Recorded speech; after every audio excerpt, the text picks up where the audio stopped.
Sa kaharian ng Grand's sa loob ng Palasyo Royal, may matagal ng kaugalian, na ang pagkuha ng isang guro royal upang turuan ang mga prinsipe bilang paghahanda sa trono. Ang mga napipiling maging guro ay pawang mga piling tao, mga may matatalinong kakayahan na hinahanap sa buong kaharian. Ang gurong pinagkatiwalaan ng hari ay si Hain. 6 ang anak ng hari, kasama na ang isang prinsesa at 5 prinsipe. Bagamat napagpasyahan na ang panganay na anak na lalaki ang magiging tagapagmana ng trono, may mga di inaasahang pangyayari na maaaring mangyari sa hinaharap, kaya't nais ng hari na turuan ni Hain ang mga nakababata. Mga kapatid, upang mapalago at may handa sila na maging handa sa pagmamana kung sakaling may mangyari. Ang karwahe na may dala sa gurong royal ay dumating sa kabisera. Bumaba si Hain na puno ng karisma at dignidad. Tila pinili nga ng hari ang isang mapagkakatiwalaan, ngunit hindi masyadong naniwala ang 2 bantay sa gate dahil sa kanyang tangkad. Kahit na nagpakilala si Hain, inakala pa rin nilang anak siya ng gurong royal. Mabuti na lang at dumating ang reyna, kung hindi, sino ang nakakaalam kung gaano katagal pa siya hahaplusin ng 2 binata sa ulo. Pagkatapos noon, pansamantala niyang ipinakilala si Hain sa mga prinsipe. Hindi niya maintindihan kung bakit sumuko kaagad ang mga naunang guro, kahit na nakikita niyang masunurin ang mga prinsipe. Anuman, masunurin man o suwail, determinado si Hain na tapusin ang tungkuling ito. Pagkatapos ay iginiya niya ito sa silid ng mga prinsipe. Nang mabuksan ang pinto, pumasok ito at nagpakilala sa kanila. Parang mga larawan sa pintura ang pagkakaaninag ng mga prinsipe sa harap niya. Nakipagkamay ang isa sa kanila bilang pagtanggap at nagsalita ng magalang, ngunit ang pagiging magalang na iyon ay umabot lamang ng 2 pangungusap. Agad na nagbago ang ugali ng prinsipe, nagsalita ng may pagmamataas, pagkarangal, at hindi man lang kinikilala si Hain.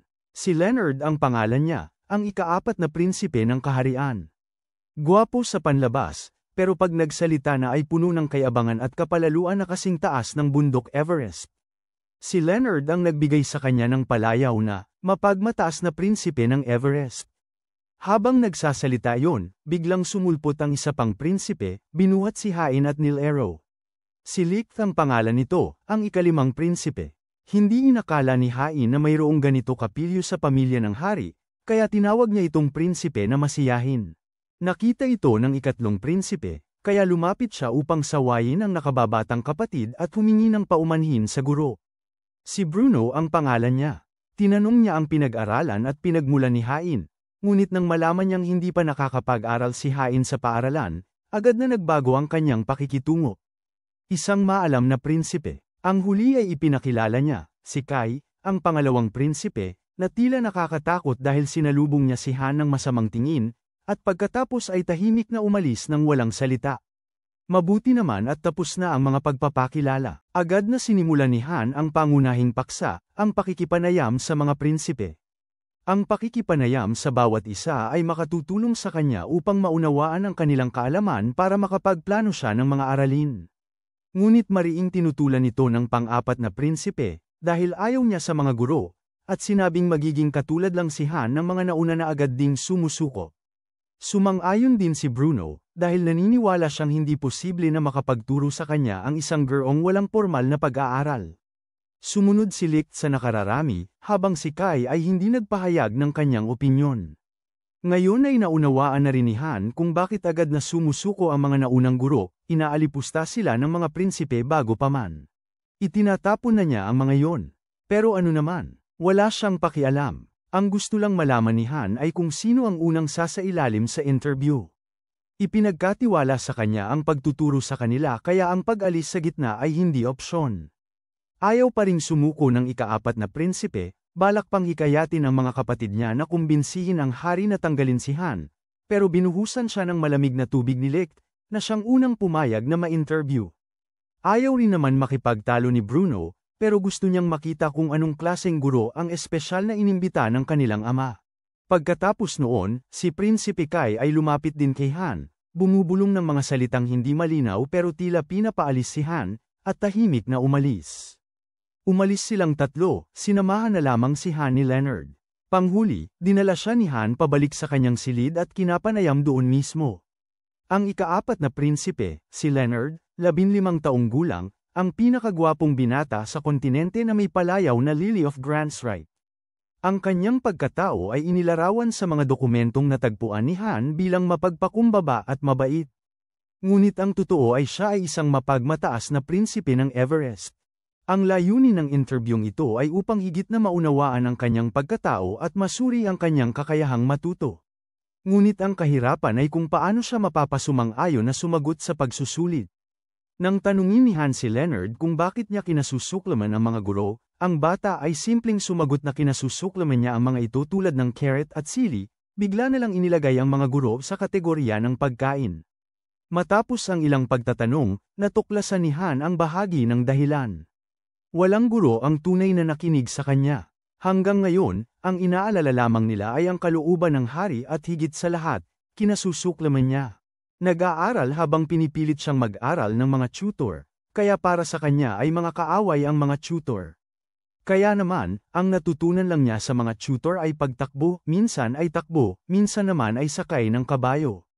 Dahil sa napakaraming pagtakas, nakapag-uwi siya ng maraming tropeyo, lalo na sa palakasan.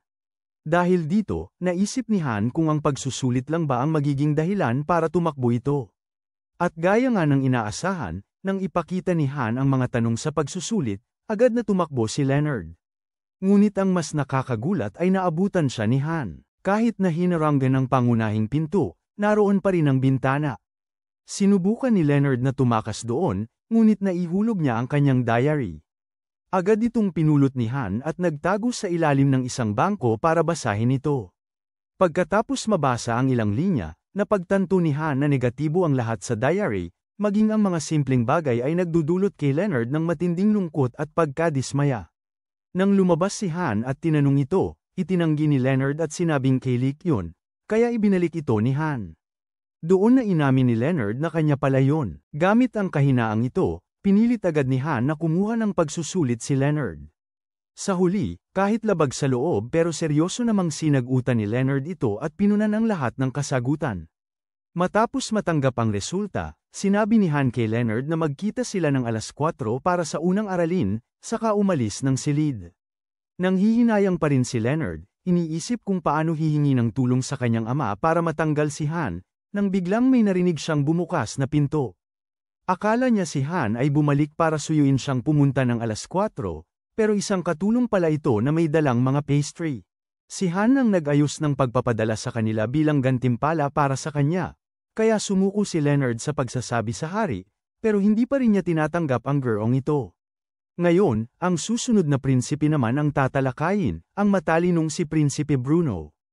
Ang ikatlong prinsipe, si Bruno, 16 anyos, ay pinuri na mula pagkabata bilang isang prodigy na may pambihirang kaalaman. Marami siyang napag-aaralan at itinuturing na isang mahusay na iskolar. Ito ang mga detalye na natipon ni Han. Pagpasok sa silid nito, medyo nagulat si Han nang makita itong puno ng iba't ibang uri ng libro. Pero ang mahalaga ay kung paano siya mapapagawa ng pagsusulit. Di inaasahan, pagkaabot ni Han ng pagsusulit, tinanggap ito ni Bruno at agad na natapos sa isang iglap.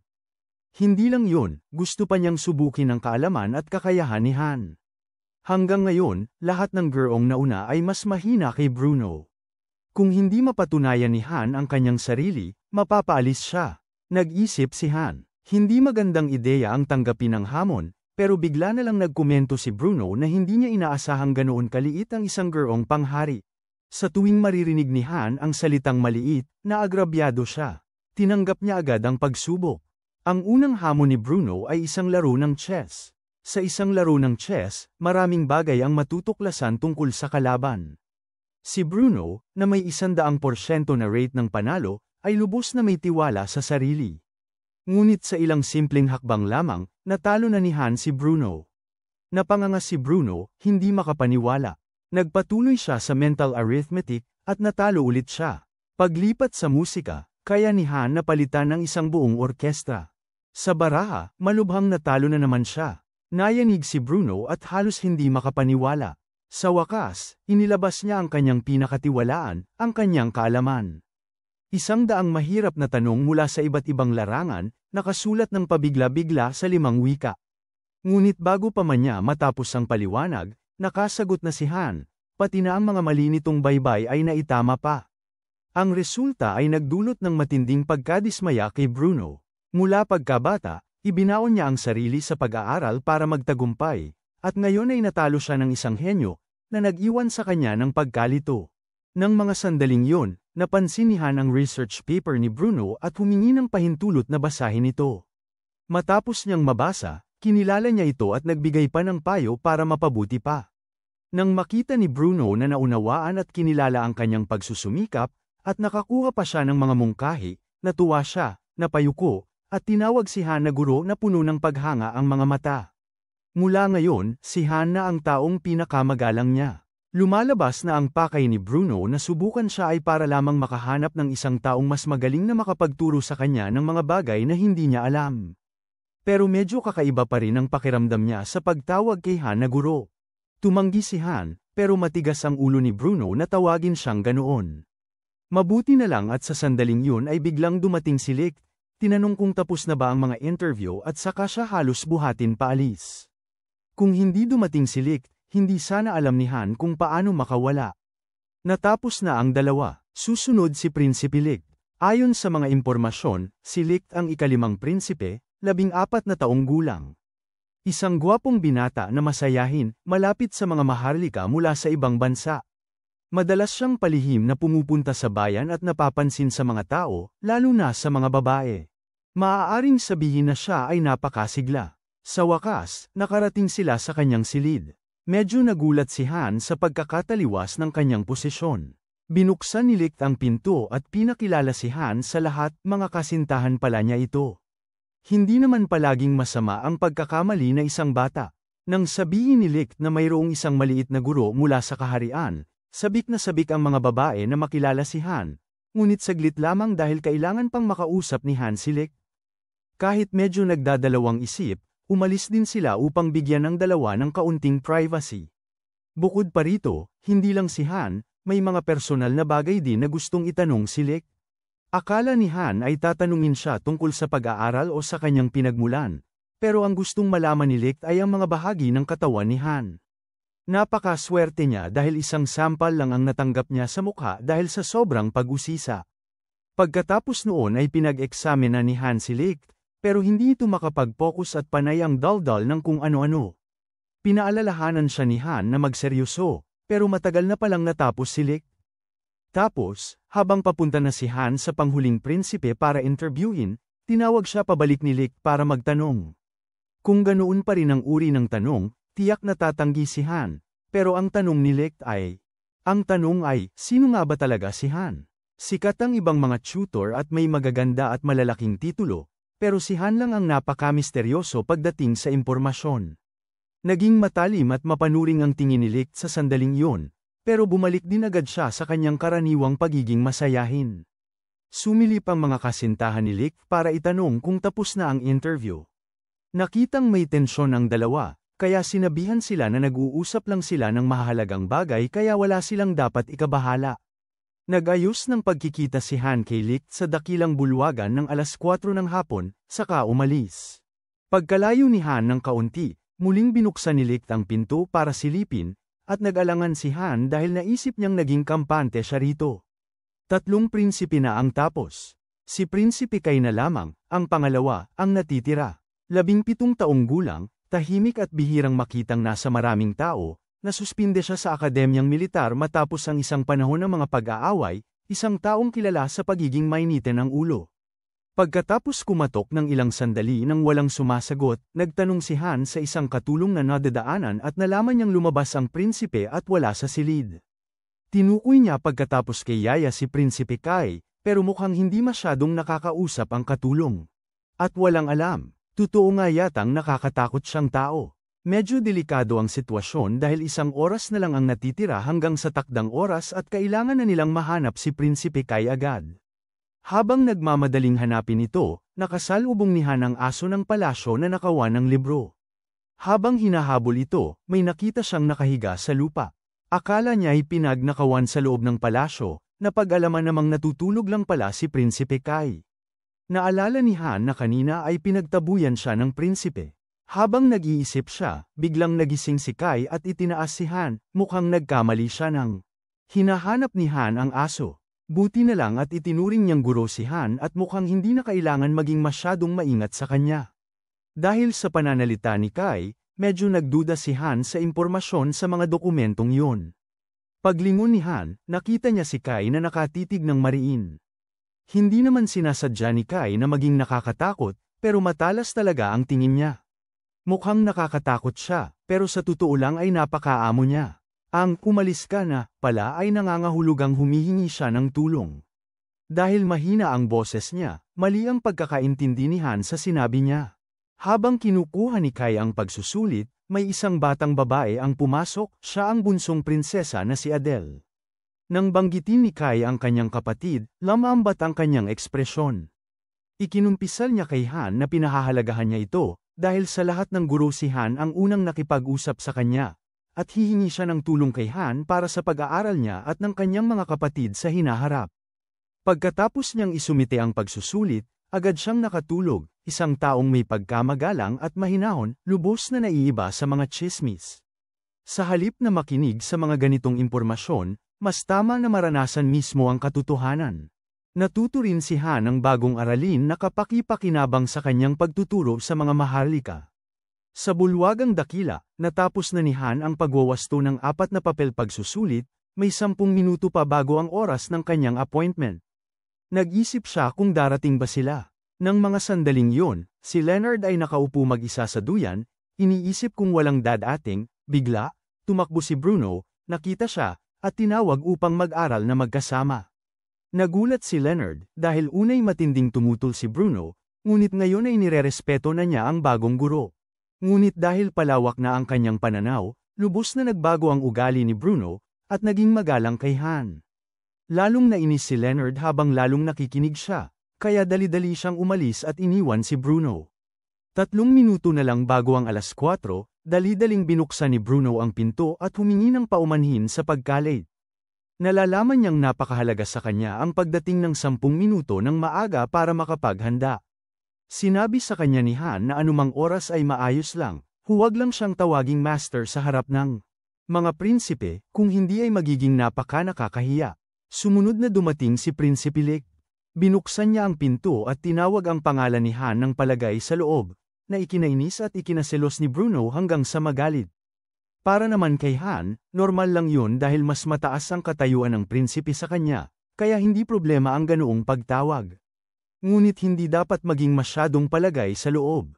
Ang pag-uusap pa lang kung paano tatawagin ang guro ay sapat na para magtalo ng malakas sina Bruno at Lick. 2 minuto na lang ang natitira nang dumating si Prinsipe Kai. Ang dalawa pa ay hindi pa rin siya pinapansin at lalong nagtalo ng masigla. Natahimik lang sila nang sumabat si Kai sa pagitan nila at sinaman sila ng tingin. Pagkatapos ay malakas niyang sinabi na mabubuting bata silang dalawa, kaya naman nag-sorry ang dalawa. Nalaman nilang siya pala ang tagapamagitan ng magkakapatid. Gusto niyang maging malapit sa isa't isa ang lahat. Kahit medyo nakakatakot ang itsura niya, sa loob ay napakadalisay niya, kaya hindi na nakapagsalita pa ang mga nakababatang kapatid.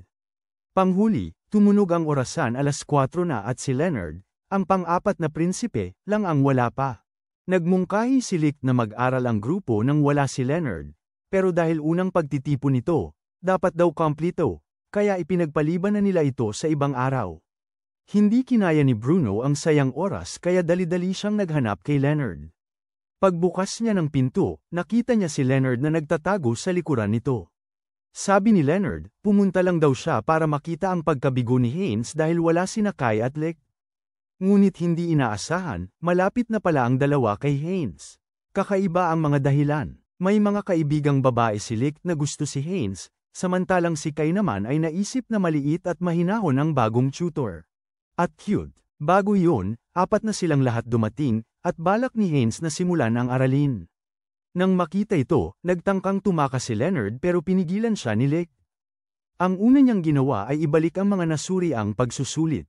Una si Bruno na may perfect score, tapos si Kai na may 87 puntos, si Lick na may 60 puntos, at panghuli si Leonard na may first puntos lamang. Nagulat ang lahat, hindi makapaniwala si Bruno kaya hiniram niya ang pagsusulit para tingnan. Baka mali ang pagkasulat ng mga sagot. Hindi. Baka pagod lang siya. Hindi. Siguro dahil sa kakapusan ng oras. Hindi. Pare-pareho naman sila ng oras. Sa katunayan, si Leonard pa nga ang pinakamatagal. Isa lang ang nakuha niyang puntos dahil sa tamang pagsulat ng pangalan niya. Tumawa ng gusto si Lick dito, pero kahit hindi pa tumawa si Lick, lahat ay napahanga kay Leonard. Mabuti na lang at napakabait ni Kai at inalagaan siya. Medyo nanghinaman ang ulo niya, malakas naman ang pangangatawan niya. Pagkatapos ng maraming pag-aalo, biglang sinabi ni Haynes na nakakatakot ang score, kaya nagalit at nagtampo si Leonard at nagmamadaling umalis. Sa bilis na yun, wala nang makakahadlang sa kanya. Pero ang mahalaga ngayon ay kung bakit ayaw na ayaw ni Leonard mag-aral. Lumalabas na matagal na pala niyang kinaiinisan hindi lang ang pag-aaral kundi pati ang mga guro. Noong una pa lang, napakahigpit ng kanyang unang guro. Dahil hindi siya gaanong kabilis matuto kumpara sa mga kapatid niya. Labis na pansin ang natanggap niya rito. Lumikha ng matinding presyon na nag-iwan ng malalim na sugat sa puso ni Leonard.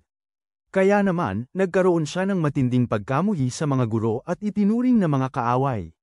Nang marinig ang kwentong ito, naisip ni Haynes na kailangan niyang kumilos agad para mabago ito.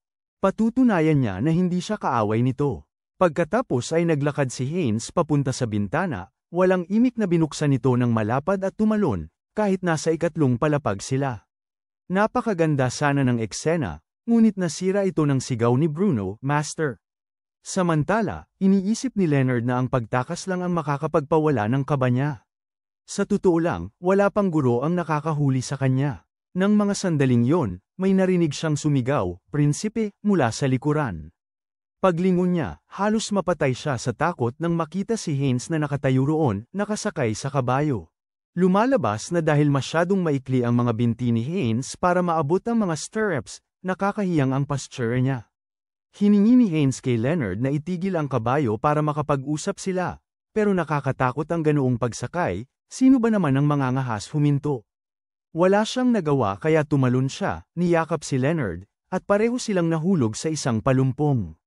Iisipin mong nahimatay si Leonard sa takot, pero ang totoo ay namamanghalang siya dahil sa isang unang beses sumakay ng kabayo ay nahabol siya. Sa pagkakataong ito, nakapagpaliwanag na rin si Haynes tungkol sa naunang pangyayari. Sa totoo lang, hindi niya intensyong pintasan si Leonard, gusto niya lang makausap, maghanap ng angkop na paraan ng pagtuturo sa bawat isa, at sabihin sa kanya na huwag mawala ng pag-asa dahil sa pagsusulit kanina. May kahinaan ang bawat isa, at ang mga nakakaalam lamang ng kanilang kahinaan ang maaaring lumakas. Nang marinig yun, unti-unting bumukas ang puso ni Leonard at tinanggap ang bagong guro. Ngunit ang mas mahalagang usapin ngayon ay kung paano makakabalik. Malayo ang daan, at kung lalakad sila ay baka umabot ng ilang oras. Samantala, sa palasyo, labis ang pag-aalala ng lahat dahil hindi nila hanapin ang gurong at ang prinsipe. Naimbyerna si Bruno, at sinubukan mag-isa maghanap, ngunit pinigilan siya ng mga gwardya. Mabuti na lang at natagpuan ang dalawa bago sumikat ang araw.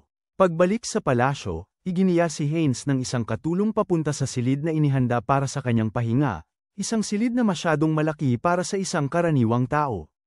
Ang kama ay napakalaki rin, kaya nahihirapan siyang makatulog, at habang nagpapalikot-likot siya ay nahulog siya sa siwang sa tabi ng kama. Kinaumagahan, dumating ang katulong para gisingin siya, at nagulat nang hindi siya makita sa kama, kundi nakabara sa siwang buong magdamag. Nang pumunta si Haynes sa malaking bulwagan para magsimula ng pagtuturo, nagulat siya nang makita si Leonard na nakaupo na roon. Lumalabas na nais ni Leonard na tuparin ang mga pangako kahapon sa pamamagitan ng pag-aaral. Habang abala siya sa kanyang mga pagsasanay, dumating ang tatlong prinsipe, at gaya ng dati, nag-aaway ng malakas sina Bruno at Lick. Mukhang magiging mahirap ang magiging pagtuturo ni Haynes. Ngayon, sa halip na mag-aral sa bahay, ang buong grupo ay magkakaroon ng praktikal na karanasan sa pamamagitan ng pagpunta sa kabisera para matuto tungkol sa buhay ng mga karaniwang tao. Nang marinig ang pagpunta sa lungsod, napakasaya ni Lick, gustong-gusto na niyang lumabas at maglaro ng mabilis. Kalmado naman ang sitwasyon sa lungsod nitong mga nakaraang araw kaya ligtas ang biyahe. Nang marinig yun, sina Kai at Bruno ay tila nakahinga ng maluwag, pero gaya ng dati, si Leonard ang nagdulot ng problema. Ayaw nitong sumama sa sentro ng lungsod, at nagtanong kung bakit kailangang maunawaan ng mga maharlika ang buhay ng mga karaniwang tao. Kaya't kumilos si Haynes, at nagkwento ito ng isang makasaysayang pangyayari mula 200 taon na ang nakakaraan tungkol sa isang prinsesa na hindi pinansin ang buhay ng mga tao at nanirahan sa karangyan, kaya't nagalit ang mga mamamayan at nag-alsa sila. Mayroon pang ang ilustrasyon, kaya't nang marinig yun ni Leonard ay natakot ito at pumayag na sumama. Hanggat hindi siya mapaparusahan ng lubha.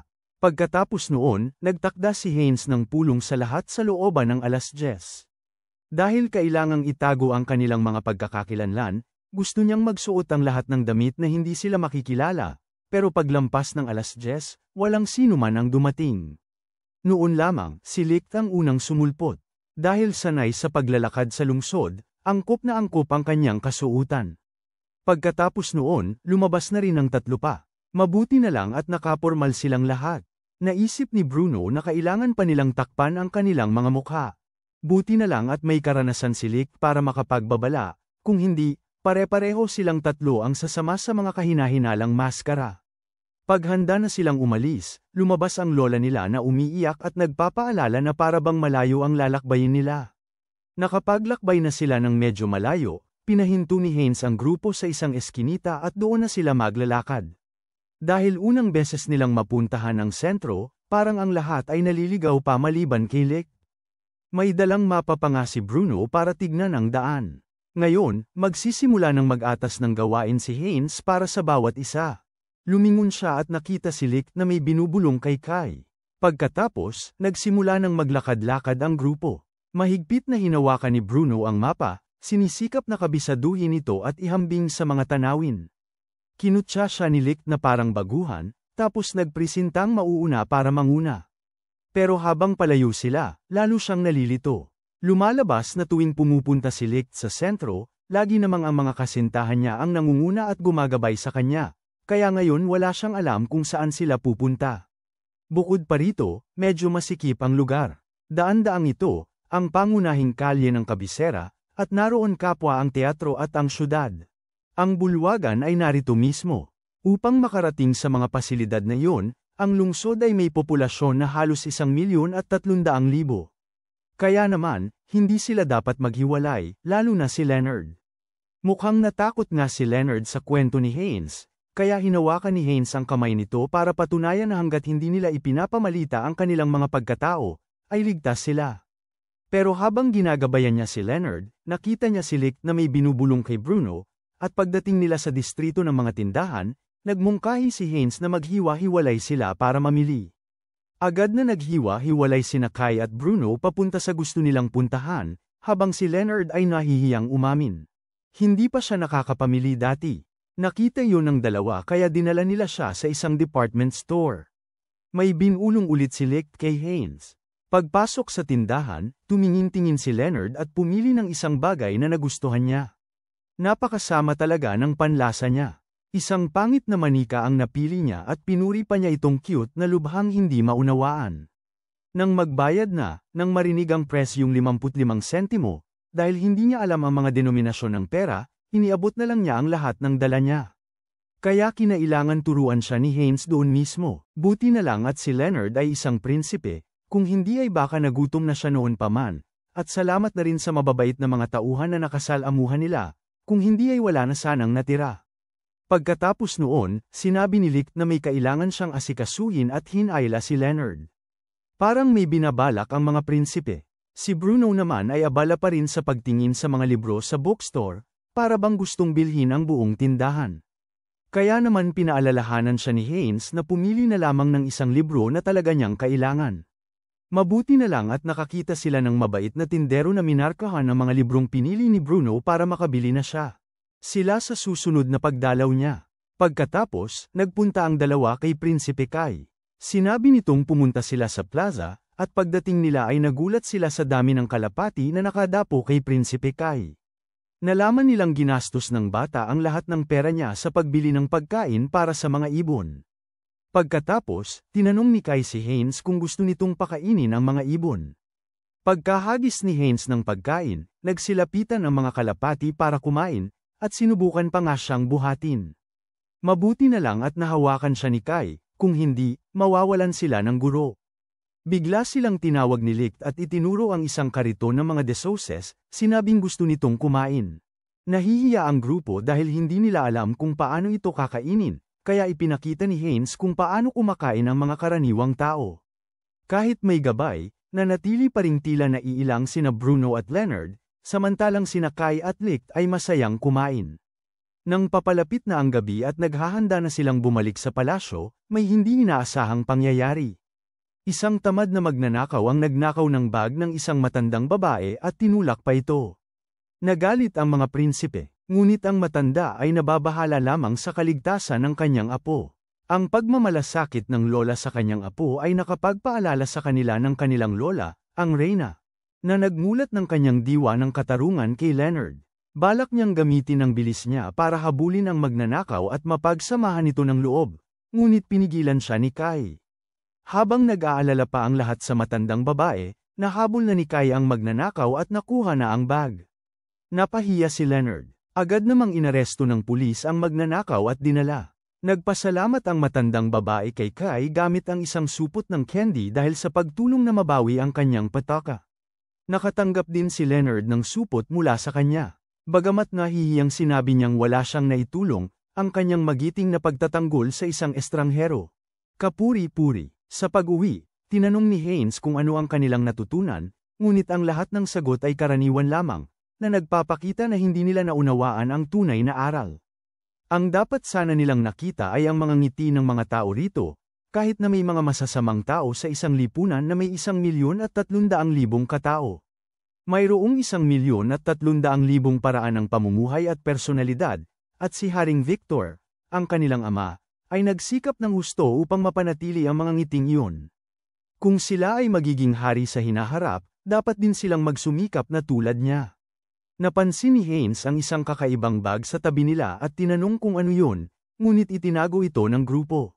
At tumanggi silang magsalita na para bang hindi pa nila siya lubos na tinatanggap. Nang gabing yun, habang naglalakad si Haynes para maaliwalas ang isipan, bigla siyang dinala ni Leonard sa kung saan. Alam niyang may kalokohan silang gagawin, kaya sumilip siya at sinabing anuman yon, hindi siya magugulat.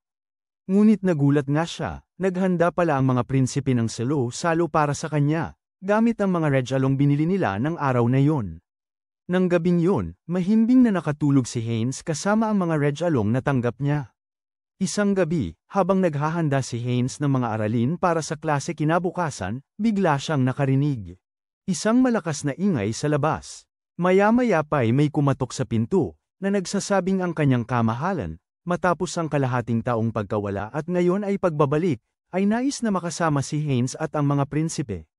Kinaumagahan, si Haynes ay inihatid sa lugar ng hari. Sa hindi malamang dahilan, nakaramdam siya ng pagkabalisa at pag-aalala, at ang hindi mapakilang pakiramdam na ito ay kapwa na dama hindi lamang ni Haynes, kundi pati na rin ng mga prinsipe. Bagamat lubos na nirerespeto ng mga prinsipe ang kanilang ama, nakadama rin sila ng matinding panggigipit. Si Kai lamang ang nasa sabik na makita ang hari, sapagkat ang kanyang puso ay kasing lawak ng kalawakan ng sansinukob. Ang sarili, kaya hindi nakapagtataka na ang kanilang relasyon ay di gaya ng isang karaniwang ama at anak. Matapos ang formal at seremonyal na pagbati ng hari, di inaasahang umiyak ito ng pag-iyak. Nalalaman pala na naiilang ang mga prinsipe dahil sa sobrang init at emosyon ng kanilang ama, kaya ayaw na ayaw nilang madalas siyang makita. Kaya ang Diyos ng digmaan at alamat ay isang karaniwang ama lamang pala. Natutuwa siyang makita ang kanyang mga anak na masaya at nagkakaunawaan sa kanilang bagong guro. Ngunit tapos na ang pagiging ama, at magsasalita na siya bilang hari. Matapos niyang repasuhin ang mga ulat at resulta ng pagsusulit ng kanyang mga anak, itulo niya ang mga pagkukulang ng bawat isa. Si Leonard ang pinakaalala niya. Ngunit si Leonard mismo ay nakalimot na kung ano ang nag-aalala sa kanyang ama. Ang pagsusulit na may iskor na 1 puntos lamang. Kung magpapatuloy ang ganito, ang kanyang pag-akyat sa trono ay magiging panaginip na lamang. Kaya naman, iniutos ng hari na kailangang kumuha ulit ng pagsusulit si Leonard at kailangang makakuha ng hindi bababa sa 60 puntos, kung hindi ay mawawala ang kanyang karapatan sa pagmamana ng trono. Karaniwan ay pantay-pantay ang lahat, ngunit ito ay isang espesyal na kaso, kaya ipinagkatiwala niya kay Hain ang personal na tuturuan si Leonard ng 3 araw, pagkatapos ay muling susubukin. Labis na ikinagulat ito ni Leonard. Hindi siya gaanong nababahala sa pagiging hari, ngunit ang talagang nakapanghihina sa kanya ay ang pagkabigo niya sa kanyang ama. Ngunit karamihan sa sisi ay nasa kanya, dahil pinalayas niya ang lahat ng mga tutor noon. Ngunit iba na ngayon, mayroon siyang isang natatanging mahuhusay na tutor, bukod pa sa kanyang mga nakakatulong na mga kapatid, na handang tumulong sa kanya upang umunlad. Kaya agad na nagsimula ang lahat. Ang unang hakbang ay alamin ang kanyang antas. Tiyak, dapat alam niya kahit ang 1+1, di ba? Ngunit sa totoo lang, hindi niya alam kahit ang pinakasimpleng pagkukwenta. Laking gulat ng lahat, parang nawala na sila ng pag-asa. Sinabihan siyang mag-isip ulit, at sumagot siya ng 11. Habang nagsasalita si Leonard, lalong nanamanghang lahat. Sinabihan siyang gumamit ng daliri sa pagbilang, at dahil doon, napagtanto niya sa wakas na ang sagot ay 2. Pero nang subukan ng medyo mas malaking bilang, natigilan na naman siya, hindi alam kung paano gagamitin ang kabilang kamay. Si Kai naman ay may naisip na magandang ideya, pagsamahin ang isang bagay na ayaw ni Leonard sa isang bagay na gusto, partikular na ang pagpapaaral sa kanya habang tumatakbo. Parang parusa ito. Tapos sinubukan nilang magpaturo sa kanya sa isang taong hinahangaan ni Leonard, si Bruno yun. Pero habang nakikinig siya sa lecture ng kuya niya, kumikinang ang mga mata niya at nakatuon kay Bruno, hindi naman niya pinakinggan ang sinasabi nito. Wala nang pag-asa, dahil wala nang maisip, nang huhula na lang sila, binigyan si Leonard ng eksaktong parehong pagsusulit, para kailangan lang niyang kabisaduhin ang mga sagot. Pero naniniwala ba talaga si Lick na makakabisado ng kapatid niya ang lahat ng 50 sagot ng sunod-sunod? Sa huli, kay Hain pa rin umabot ang lahat. Pinagsama niya ang pagkain at mga problema sa matematika, at nalutas ito ni Leonard ng maayos. Kaya't nakahanap sila ng paraan para makapag-aral siya, kahit na napakahirap pa rin. Mabilis na natapos ang pagsusulit, at umabot lang si Leonard sa 15 puntos, malayo pa rin sa kailangang 60. Kaya pa kaya niyang bumawi kung bukas na ang pagsusulit? Gusto nang sumuko ni Leonard, pero sa positibong pag-iisip, kung nakakuha siya ng 15 puntos ngayong beses, ibig sabihin ay natuklasan niya ang 85 pagkakamali, at mas gagaling pa siya sa susunod. Lubos na nagbigay inspirasyon kay Leonard ang mga salitang yun, muling binuhay ang kanyang loob. Mabuti yun, ngunit oras na para matulog, ang pag-aaral ay hindi dapat makasama sa kalusugan. Kinabukasan, bago ang pagsusulit, nag-aaral pa rin siya, sinisikap na sulitin ang bawat sandali. Sa wakas, dumating na ang oras ng pagsusulit. Handa nang harapin ito ni Leonard ng mag-isa. Tahimik na sinuportahan siya ng kanyang 3 kapatid, at maging si Hain, sa kaloob-looban niya ay pinatibay siya ng loob. Pagkatapos ng pagsusulit, agad na binigyan ni Hain ng marka ang papel. Tunay na nakapagtataka ang resulta. Nakakuha si Leonard ng 59 na puntos. Tuwang-tuwa ang lahat at binati siya, ngunit nakalimutan nilang ang kailangan ay 60. Kaya para tuparin ang pangako, mawawala pa rin sana ang karapatan niyang magmamana ng trono. Ngunit may nangyaring kakaiba sa huling sandali. May mali pala si Hain sa pagwawasto. Dapat pala'y 1 puntos pa ang papel dahil tama ang pagkakasulat ni Leonard ng pangalan gamit ang kakaibang estilo ni Hain sa pagwawasto. Kaya naman, nagtagumpay pa rin si Leonard, at tinanggap siya ng hari. Mula noon, tinanggap din ni Leonard ang mahuhusay na tagapagturo. Inilahad niya ang kamay para makipagkamay, at ginantihan ito ni Hain ng parehong pakikipagkamay na parang walang pakialam, gaya ng dati ng ginagawa ni Leonard. Naisip ni Hain na kung masyadong magiging mainit at mapagmahal ang pakikipagkamay niya, baka umiyak na naman ang batang prinsipe. Nahiya at nainis si Leonard dahil dito. Nang gabing yun, pumunta si Hain kay Haring Victor dala ang isang bote ng alak. Halatang matagal na silang magkakilala, ngunit nagkunwari silang unang pagkikita, na sinasabing nagsusulatan lamang sila.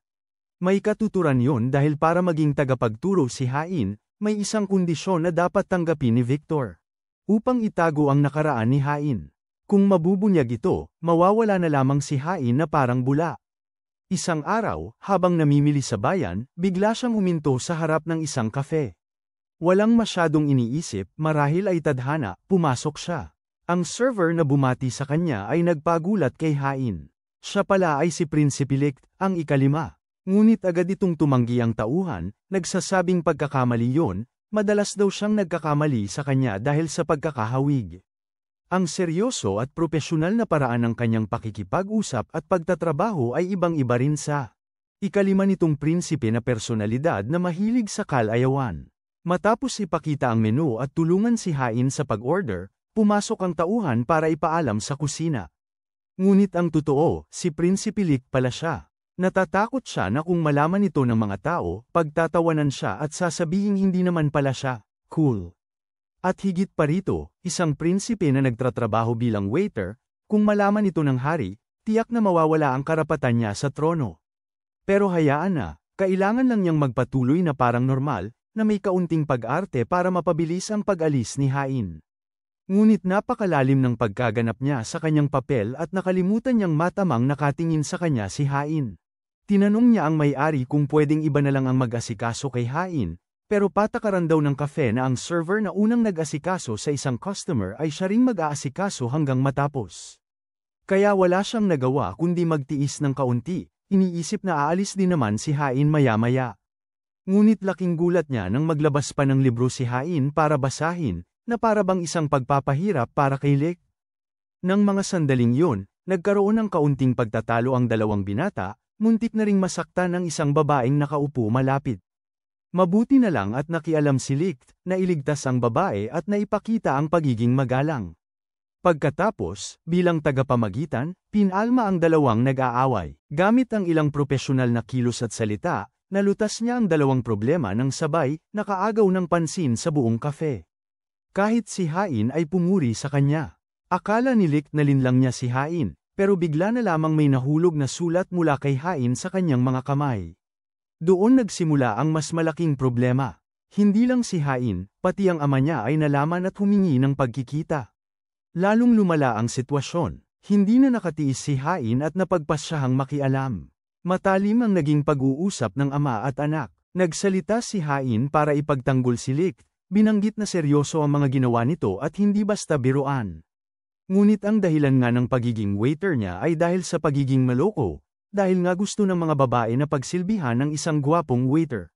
Noong una'y napakahirap at magulong naranasan niya, ngunit dahil sa mabuti at masigasig na tulong ng iba, at pati na rin sa kanyang sariling pagsusumikap, si Licht ay nakapagunlad at naging kung sino siya ngayon. Dahil doon, ay matatag niyang tinanggihan na iwanan ang trabaho. Iginiit ni Haring Victor na bilang isang prinsipe, mapanganib sa kanyang kaligtasan ang ganoong trabaho. Nang marinig ito, sumabog sa galit si Licht, naniniwalang ang amay higit na nagmamalasakit sa dugong maharlika kaysa sa kanya at sa kanyang mga kagustuhan. Ganito na rin noong siya'y lagnat na lagnat.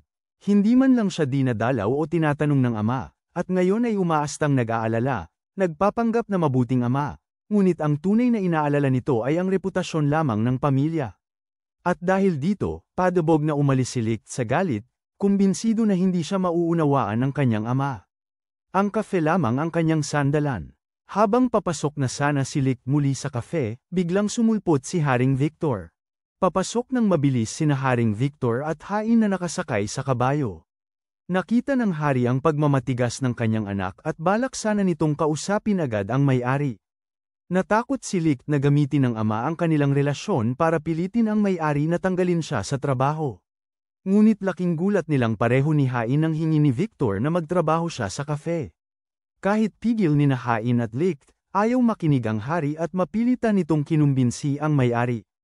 Dahil may 5 oras pa bago magsara, pumayag ang may-ari na subukan siya. Dahil dito, tulala na lamang si Licht, ang hari ay nagtatrabaho bilang waiter. Si Licht mismo ay nahirapan at nag-alinlangan ng maraming araw bago naging mahusay sa trabaho, kaya naman siguradong mabilis na mapapaalis ang kanyang ama. Ngunit nakalimutan ni Licht kung kanino sila magmamana ng kanilang itsura. Kahit may edad na, si Victor ay mayroon pa ring nakakaakit na karisma sa uniforme ng CAF pari ugat karapatang-ari, na kinahuhumalingan ng lahat ng babae. Napako na lamang si Hain sa kinauupuan, wala nang masabi pa sa hari. Tungkol naman kay Licht, inatasahan siya ng manager na sanayin ang sarili niyang ama. Matapos ang mainit nilang pagtatalo kanina, ang pagiging sapilitang gabay niya ngayon sa ama ay nag-alangan si Licht at hindi alam ang sasabihin. Akala niya ay imposibleng maging profesional si Victor sa isang gabi lang. Maya-maya, may babaeng customer na humingi ng serbisyo, perpekto para sa pagsasanay. Lumapit si Victor, lumuhad sa harap ng babae, at nagsalita ng may matatamis at nakakaakit na mga salita, sino ba naman ang makakatanggi roon? Nabighani ang babae sa lalaking may 6 na anak, pero simula pa lang yun, marami pang ibang bisita ang nangangailangan ng atensyon. May isang dayuhang customer na nagtanong na hindi maintindihan ng mga staff, pero sumingit si Victor at ipinakita ang husay niya sa ibang wika, kaya naman napanganga ang anak niya sa gulat. Kahanga-hanga nga, bagamat si Licht ay patuloy na nagmamalaking ipinagmamalaki ang kanyang reputasyon bilang isang manunubig ng puso. Subalit narito ang kanyang ama na nakahihigit pa sa kanya, nakakapanalo sa puso ng bawat tao sa kafe, bata man o matanda, lalaki o babae, lahat ay lubos na naaakit. Dito lamang nakita ni Licht ang ibang ugali ng kanyang ama, hindi ang labis na nagtatrabahong pinuno, hindi ang emosyonal na lalaking umiiyak kapag nakikita ang kanyang mga anak, kundi isang perpektong ginoo, palakaibigan, pino at elegante.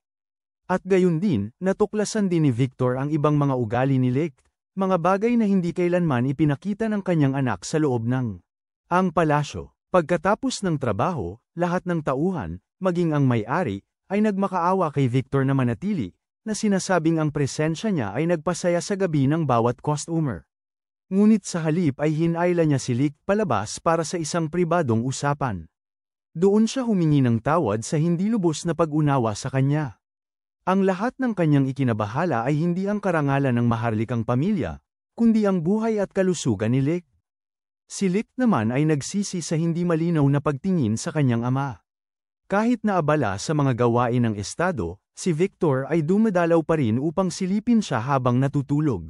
Malinaw na, walang ama ang maaaring hindi magmahal sa kanyang anak, mali lang ang pagkakaintindi nila sa paraan ng pagpapakita nito. Kaya't nagdesisyon si Licht na mag-resign sa trabaho niya sa kafe. Si Hein, na tahimik hanggang ngayon, sa wakas ay nagsalita. Lubos na nakatulong ang kafe na ito sa kanyang pagiging produktibo sa trabaho, kaya't araw-araw pa rin siyang pupunta rito.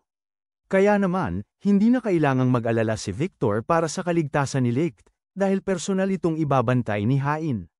Nang marinig ito, pumayag si Victor. Mula noon, hindi na nakita ni Hein si Licht bilang isang mahiwaring prinsipe, kundi isang matalas na at masiglang bata. Makalipas ang ilang araw, tinipon ni Hein ang 4 na prinsipe upang talakayin ang isang haka-hakang sitwasyon.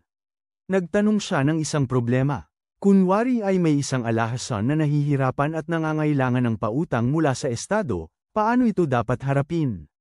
Agad na sumagot si Licht na dapat na umutang na lamang ang estado sa kanila, ngunit agad ding tinanggihan ang kanyang ideya dahil malinaw na ipinagbabawal ng batas ang pagpapautang ng estado sa mga individual.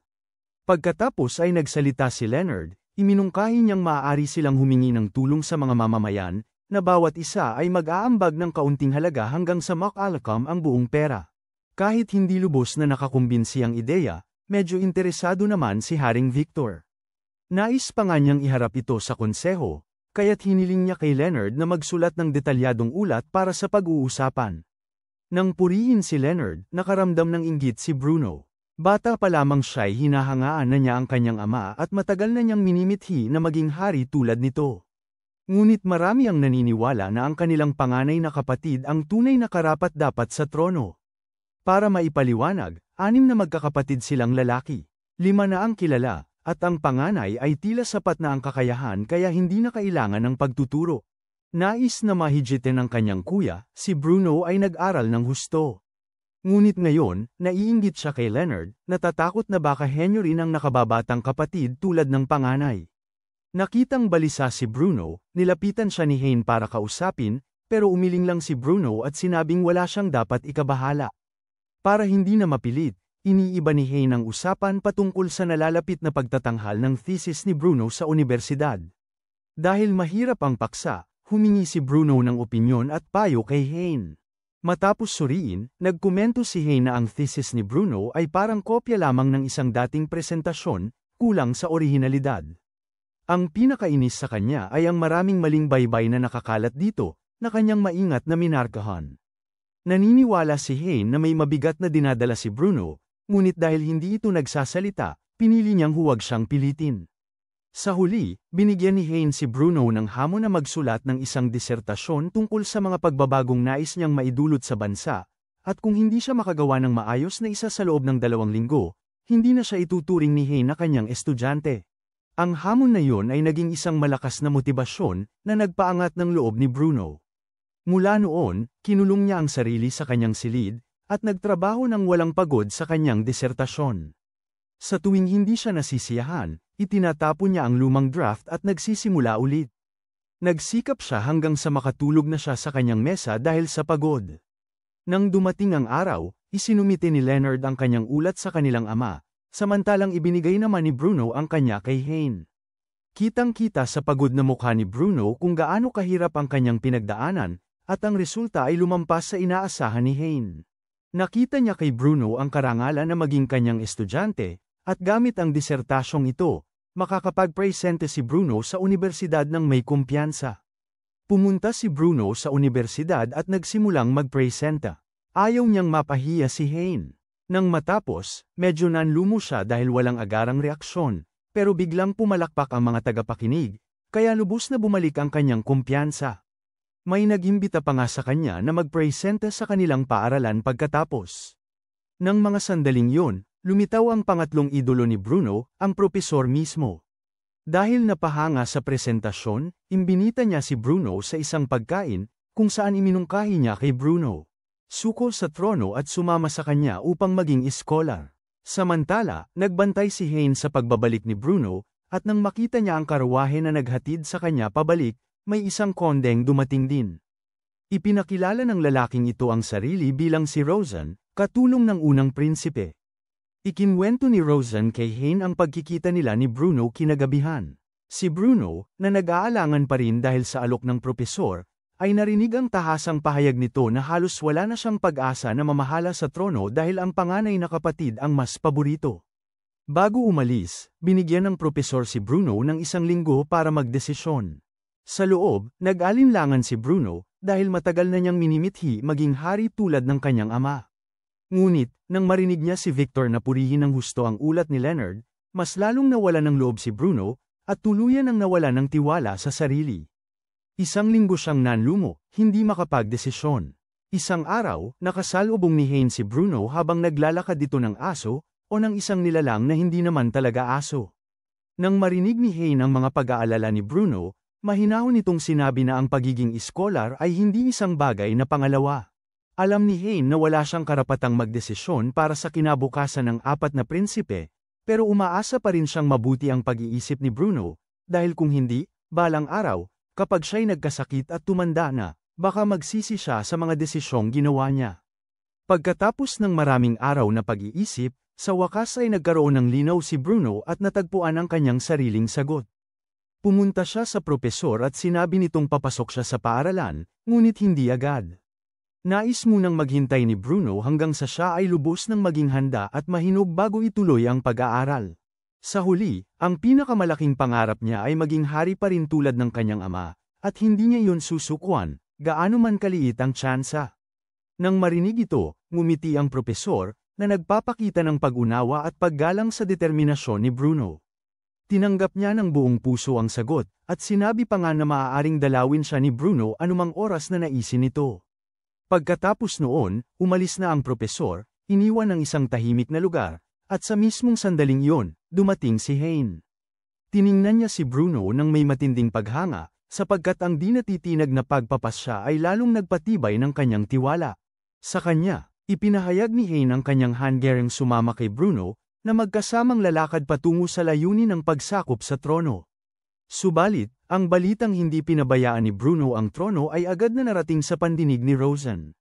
Nang marinig ito, iniba niya ang kanyang pokus, at nagpasyang puksain si Hayne.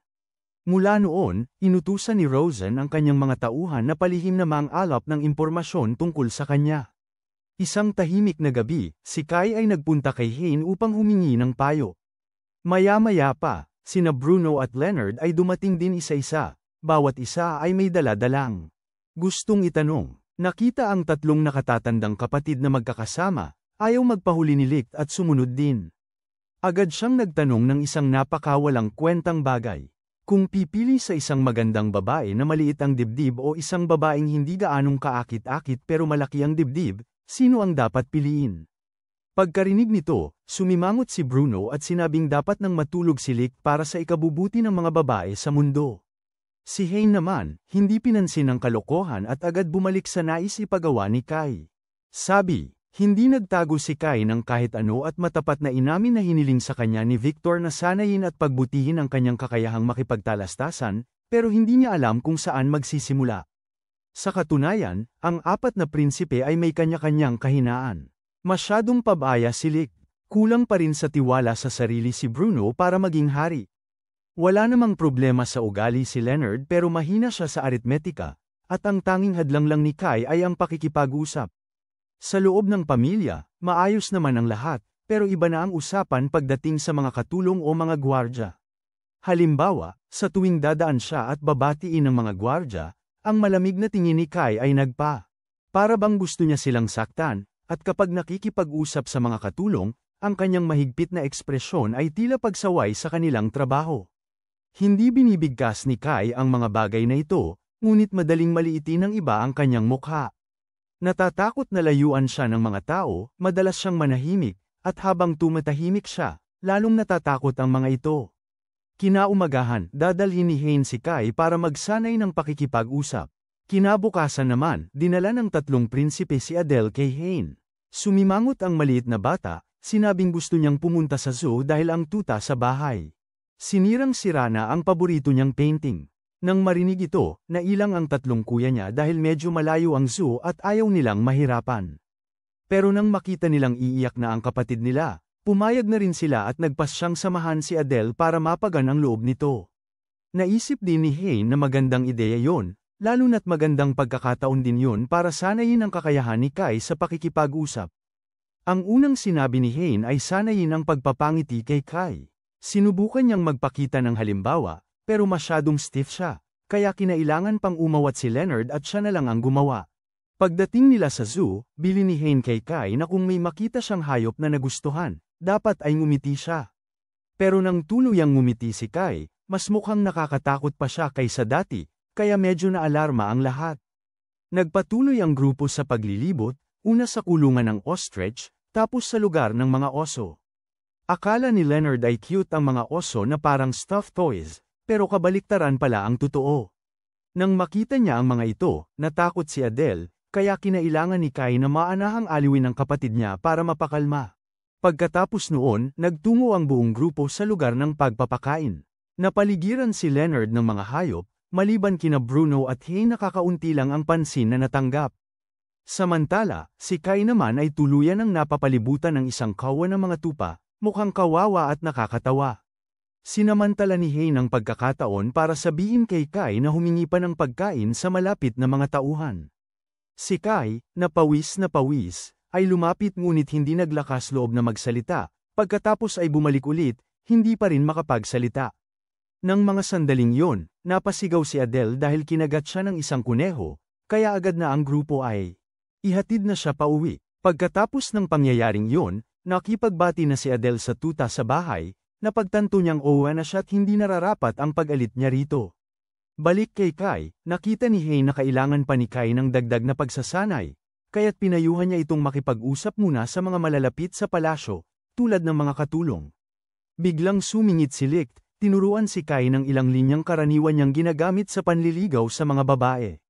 Kahit medyo nakakatawa, naisip ni Hein na sulit namang subukan, kaya naman nagtipo ng lakas ng loob si Kai at kinausap ang dalawang katulong na malapit. Kumpiyansa niyang inulit ang mga pariralang natutunan niya, pero ang dati niyang matapang na tingin ay nagpapatakbo pa rin sa mga ito sa takot. Di nagtagal, nakasalubong ni Kai ang isang katulong na nahihirapang buhati ng mabigat na bandehado. Agad siyang tumulong. Simula noon, madalas nang tumulong si Kai sa iba sa palasyo. Ngunit dahil sa kanyang malamig na anyo at medyo matigas na pakikitungo, mali ang pagkakaintindi ng mga gwardya sa kanyang mabubuting gawa. Dahil sa sobrang pagod sa kakatakot sa iba, napagpasyahan ni Kai na humiga sa damuhan para magpahinga. Nang mga sandaling yon, may isang katulong na tahimik na lumapit, marahang kinumutan siya, at nagdala pa ng isang bandehado ng tsaa. Ngunit dahil sa nahihiya, Dali-dali siyang umalis. Lumapit si Hein at matiyagang ipinaliwanag na ang totoo, may angking kakayahan si Kai sa pakikipag-ugnayan sa kapwa. Ngunit dahil sa takot na magdulot ng pag-aalinlangan sa iba, lagi niya itong iniiwasan. Iminungkahi ni Hein na ang simpleng pagbati tulad ng "hello" o "salamat" ay maituturing na magalang, at marahil sa mga taong yun, may isang taong tunay na mauunawaan ang kanyang puso. Gamit ang payong yun, bumalik si Kai sa kanyang silid. Nang mga oras na yun, dumating ang isang katulong para palitan ang kanyang kumot. Pinagtibay ang loob, nahihiyang bamulong si Kai ng pasasalamat sa patuloy nitong pag-aalaga sa kanya. Laking gulat niya nang ngumiti ang katulong, hindi na natatakot gaya ng dati, bagkus ay may pagmamahal na sa kanya. Labis ang kanyang kagalakan kaya agad siyang tumakbo para hanapin sina Hein at ang tatlong kapatid nito upang ibahagi ang magandang balita, sumisigla ang kanyang mukha na isang bihirang tanawin. Pagkatapos, dinala ng katulong ni Victor ang painting ni Adele, na may frame na ngayon. Si Hein pala ang gumawa ng painting. Napansin niya ang isang sunog na marka sa sulok ng canvas at pinaghihinalaan niyang nasunog ito ng kandila. Ito, malamang na naitulak ng aso kaysa sinadyang sirain ng aso ang pintura. Ilang araw pagkatapos, nang medyo gumaganda na ang kakayahan ni Kai sa pakikipag-usap kaya nakakapaglandian na siya sa mga babae nang hindi sila natatakot, tinawag siya ni Victor. Kasama si Hein, nadatnan nila si Bruno na naroon na. Gusto ni Victor na pag-usapan nilang lahat ang isang pangyayari na nalathala lang sa dyaryo. Binanggit ng artikulo ang isang pangyayari noong nakaraang taon, nang mag-aral sina Kai at Bruno sa paaralang militar. Ayon dito, inakusahan ang dalawa ng pananakot sa mga guro gamit ang karahasan. Para makakuha ng perpektong marka nang hindi sumasailalim sa pagsusulit, sino man ang sumuway ay mapaparusahan. Naging bangungot ito para sa paaralan, at natapos lamang ng metuklasang si Kai ay nakasakit ng isang kapwa mag-aaral ng malubha. Sinulat pa ng mamamahayag na tinakpan ng mga awtoridad ang buong pangyayari, at sinabing sina Kai at Bruno ay nasuspinde, samantalang ang nasaktang mag-aaral ay nakaranas ng mas malalang bunga, pinalayas sa paaralan at pinagbantaan ng gobyerno. Dito, agad na tumutol si Bruno, at iginiit na ang lahat ng nakasulat sa artikulo ay lubos na kasinungalingan. Gayunpaman, kalmado si Victor na sumagot na hindi siya maaaring makialam, dahil may karapatan ang mga mamamahayag sa kalayaan ng pananalita. Kahit na ganun, ang katotohanang hindi may kakaila ay sinaktan nga ni Kai ang isang tao. Si Hein, na tahimik hanggang ngayon, ay ibinaling ang tingin kay Kai at marahang hiniling sa kanya na ikwento ang buong katotohanan sa likod ng pangyayari. Nang pareho pa lamang silang nag-e-enroll, dahil nakakatakot ang itsura ni Kai kaya walang nang ahas na lumapit sa kanya. Pero napansin niya na si Bruno ay madalas na nasasaktan, palaging nagdadahilan na galing yun sa pagsasanay ng espada. Isang araw, habang matagal nang naghihintay si Kai, nagtungo siya upang silipin at natuklasan niyang binubugbog ang kanyang nakababatang kapatid. Hindi na napigilan ang galit ni Kai kaya't kanyang pinagsasaktan ang batang yon, na humantong sa kanyang suspensyon, samantalang ang isa naman ay pinalaya sa paaralan. Dahil hindi na tinanggap ng paaralan sina Leonard at Lick, umalis na rin si Bruno. Nagsumbong naman si Victor sa mamamahayag at naghihintay ng sagot. Isipin pa lang na maging ang hari at mga prinsipe ay walang magawa, tunay ngang nasa kaguluhan ang lahat. Kaya pala ngayon ay sa mga gurong tagahari na nag-aaral ang apat na magkakapatid. Mula noon, kinailangan ng masanay ni Kai sa mga bulong at paninirang puri mula sa loob at labas ng palasyo. Inutusan siya ni Victor na manahimik muna upang maiwasan ang karagdagang kaguluhan. Kasabay noon, may nabasa si Hein na artikulo na nagsasabing may kriminal na nakapasok sa palasyo. Pagkalabas, ipinahayag ni Kai ang kanyang hanggaring makipagkita ulit ng personal sa estudyanteng sangkot sa insidente upang makausap ito. Nilinaw niya na handa siyang tiisin ang anumang gawin ito sa kanya, at hindi na siya gag-antay ng karahasan.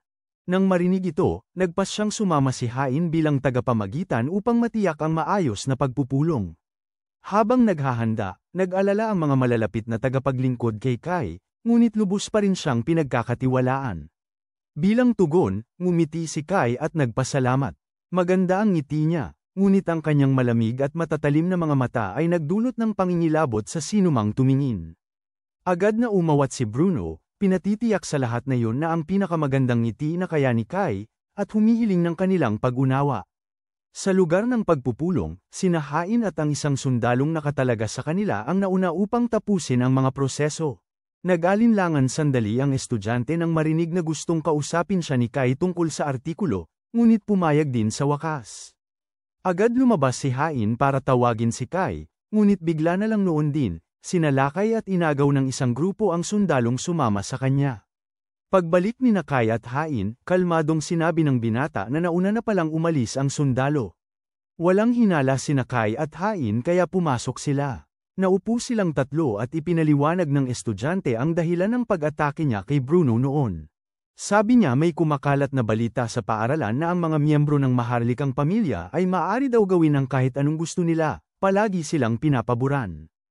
Nakikita nila si Bruno na palaging mataas ang marka, habang ang mga guro ay puro sa mga magkakapatid na katuon ng atensyon at halos napapabayaan ng ibang estudyante, kaya lumaki ang inggit at sama ng loob hanggang sa sumabog ito. Gusto niyang humingi ng tawad, at nang akmang makikipagkamay si Kai para makipag-ayos, bigla siyang may ipinasok na baril, at biglang sumulpot ang mga tauhan niya para pigilan sila. Sina Hain, Kai, at ang natitirang sundalo ay dinala at tinali sa bodega ng alak. Balak ng batang ito na gamitin silang tatlo bilang pantubos sa pagkidnap sa mga prinsipe. Mukhang naghahanap siya ng kamatayan. Simula nang mapaalis sa paaralan, itinakwil na rin siya ng pamilya. Gusto niyang kumuha ng litrato bilang patunay para ma-blackmail ang hari. Ngunit nang kuhanan niya sila ng larawan, nakangisi at walang pakialam ang itsura nilang tatlo, walang bakas ng takot, na lalong nagpagalit sa kanya. Nagdesisyon siyang pagbantaan sila para mapilit ang takot sa kanila. Pero nang tignan niya si Kai para pagbantaan, nanatili pa ring kalmado ang mukha ng bata. Ngunit nang lingunin niya si Hain para takutin, biglang nawala ng composure si Kai. Nagtitipon ng lakas para mapawalang bisa ang mga tanikala na nakagapos sa kanya. Ngunit naalala ang pangako kay Hain na huwag gagamit ng karahasan, pinigilan niya ang sarili at sinikap na supalan ang galit sa kanyang puso. Nang makita niyang hindi lumalaban si Kai, sinalakay siya ng bata. Agad namang napigilan ni Hain ang pag-atake. Matagal na pala siyang nakalaya sa manipis na mga tanikala. Umikot siya, at ginamit ang mismong tanikala para mahigpit na atali ang bata. Nang mukhang tapos na ang lahat at aalis na silang tatlo, bigla na lang sumugod ang mga tauhan ng bata mula sa lahat ng direksyon. Sa kagipitan, humingi ng tulong si Hain sa sundalo, na pinakiusapan niyang protektahan si Kai, habang siya mismo ay handang harapin ang mga kalaban. Doon, napatunayan ni Hain ang kanyang tunay na kakayahan, hindi lamang sa katalinuhan at husay sa palakasan, kundi higit sa lahat ang kanyang pambihirang kasanayan sa pakikipaglaban. Mabilis at maliksi siyang gumalaw, umiiwas sa bawat bala, sinasalag ang bawat atake, ni isa mang pag-atake ay hindi siya nataman. Isa-isa niyang napigilan si Hain ang lahat ng kalaban.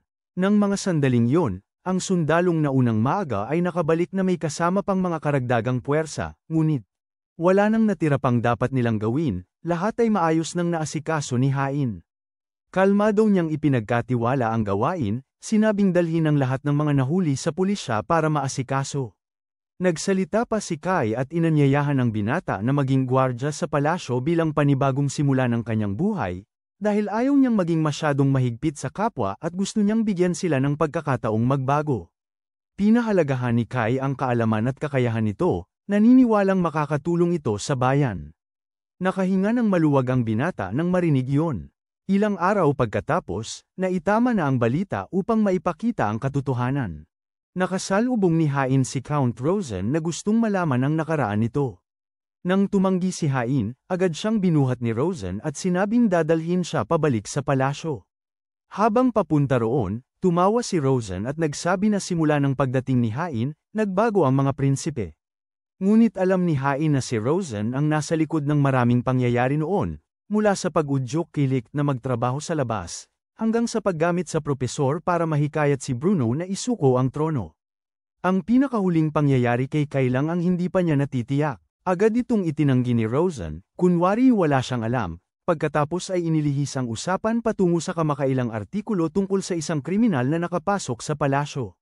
Bago pa man sila magtalo, nakarating na ang karwahe. Pagbaba ni Hain, nakita niya si Leonard na naghihintay.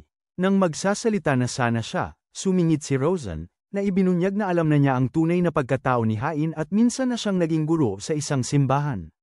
Sinabi pa ni Rosen na may natuklasan siyang isang kawili-wiling sikreto kay Hain matapos magsaliksik. Gayunpaman, nanatiling kalmado si Hain, at mahinaong hiniling kay Leonard na mauna nang pumasok. Ngunit ayaw bitawan ni Leonard ang bagay na yun. Napukaw ng mga salita ni Rosen, nagpas siyang habulin niya si Hain, determinado na malaman ang katotohanan. Nang mapagtantong sinusundan pa rin siya ni Leonard, umikot si Hain para harangan ang daan nito at diretsahang tinanong kung ano ang gusto nitong malaman. Natahimik si Leonard, hindi sumagot, at biglang tumakbo. Agad na hinabol siya ni Hain, determinado na huwag siyang pabayaang makaalis na may pagtataka. Gusto ni Leonard malaman ang nakaraan ni Hain bilang guro sa simbahan, at kinumpirma ni Hain na totoong ang nagboluntaryo siya roon. Gusto rin ni Leonard na ipasa kay Hain ang kanyang mga takdang aralin.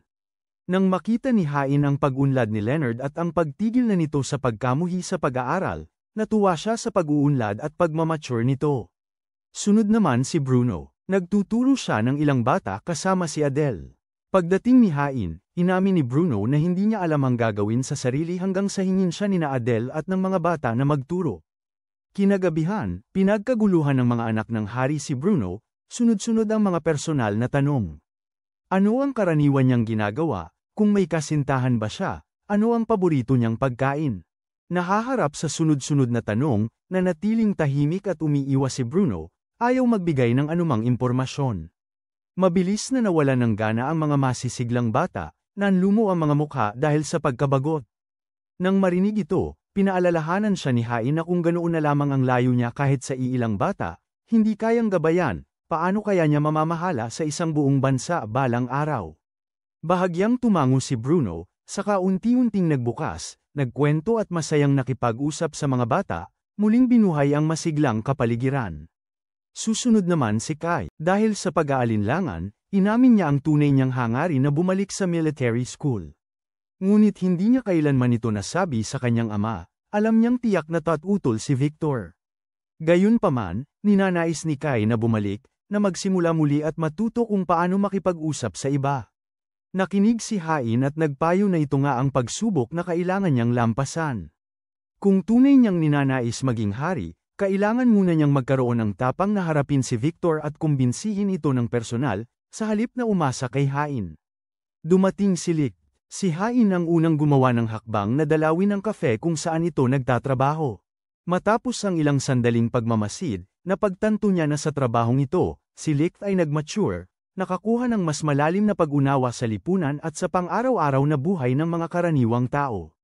Pinuri at hinikayat siya ni Hain na magpatuloy sa landas na yon, dahil ito ay isang mahalagang karanasan.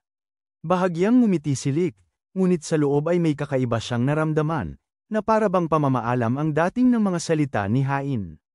Kinaumagahan, nagtipon ang apat na magkakapatid. Ang pinag-usapan ay ang mga narinig ni Leonard kay Rosen tungkol sa nakaraan ni Hain. Lahat ng apat ay mausisa ngunit marami pa ring malabong puntos. Sa wakas, napagpasyahan nilang palihim na pumunta sa silid ni Hain para mismo nilang masuri. Akala nila'y wala si Hain doon, kaya kinabahan silang nakatayo sa harap ng pinto, nagnoden, at naghanda ng pumasok.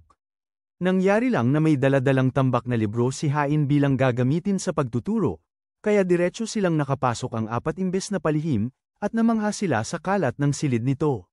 Nang marinig ang palusot nitong abala sa paghahanda ng aralin para sa kanila, napagpasyahan ng apat na magkakapatid na linisin ang silid ni Hain. May naisip na masalimuot na plano si Bruno, pero masyadong komplikado yon kaya napagkasunduan nilang mag-ayos na lang muna. At ayusin na lang ang mga detalye mamaya. Ipinagbili ni Hain sa apat na huwag hawakan ang kanyang personal na kahon. Akala ng magkakapatid na maaaring makasagot ang kahon sa misteryo, kaya sinubukan nilang buksan ito, pero ang paghawak dito ay makakapagpaalerto kay Hain, kaya ginamit ni Leonard ang pagkamot sa likod ni Hain bilang panliligaw pansin para mabuksan ito ni Lick.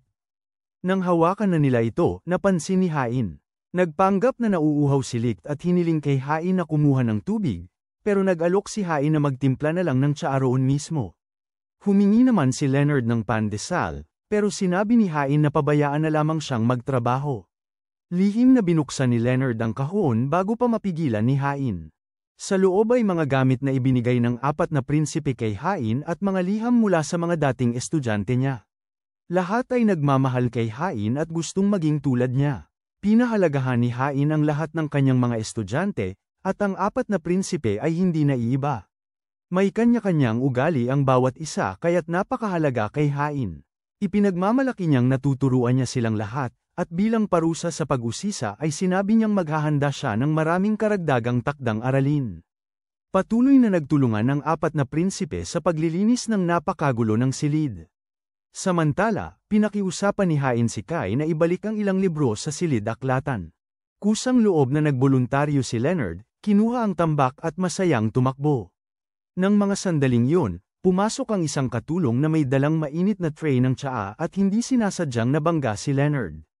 Pareho silang natamba at nabuhos ang tray, naging sanhi ng sunod-sunod na pagkalat ng mga gamit at mas lalong gamulo ang silid. Nakita ito ni Hain at tutulong sana, pero pinigilan siya ng 4 na prinsipe dahil gusto nilang sila na lang ang maglinis. Inilayo nila si Hain sa kanyang mesa habang matiyagang naglilinis. Lumipas ang mga oras hanggang gabi, at pagkatapos ng maraming pagod, sa wakas ay nailigpit na ang silid.